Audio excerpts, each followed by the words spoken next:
ఈరోజు కథ. ఎలుగుబంటి మరియు ఇద్దరు మిత్రులు. ఇద్దరు ప్రయాణికులు ఒక అడవి గుండా ప్రయాణిస్తున్నారు.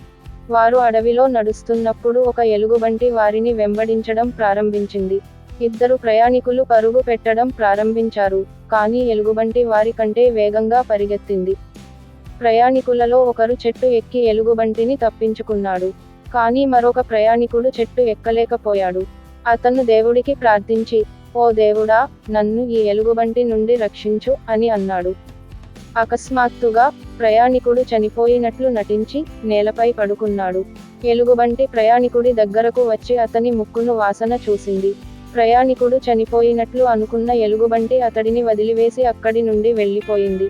చెట్టు నుండి దిగి వచ్చిన ప్రయాణికుడు తన స్నేహితుడిని చూసి నవ్వాడు. "నీకు చాలా తెలివి ఉంది" అని అతను చెప్పాడు. "నీ తెలివితేట వల్ల నువ్వు ఎలుగుబంటి నుండి తప్పించుకున్నావు." కానీ మొదటి ప్రయాణికుడు తన స్నేహితుడితో, "నువ్వు నేను చనిపోయినట్లు నటించినప్పుడు నాకు సహాయం చేయలేదు. నువ్వు అసలు స్నేహితుడివి కాదు" అని చెప్పాడు. అప్పుడు రెండవ ప్రయాణికుడు, "నిజమే, నేను నిన్ను కాపాడలేకపోయాను. కానీ నువ్వు చనిపోయినట్లు నటించినప్పుడు ఎలుగుబంటి నిన్ను తినిపెట్టేది కాదు.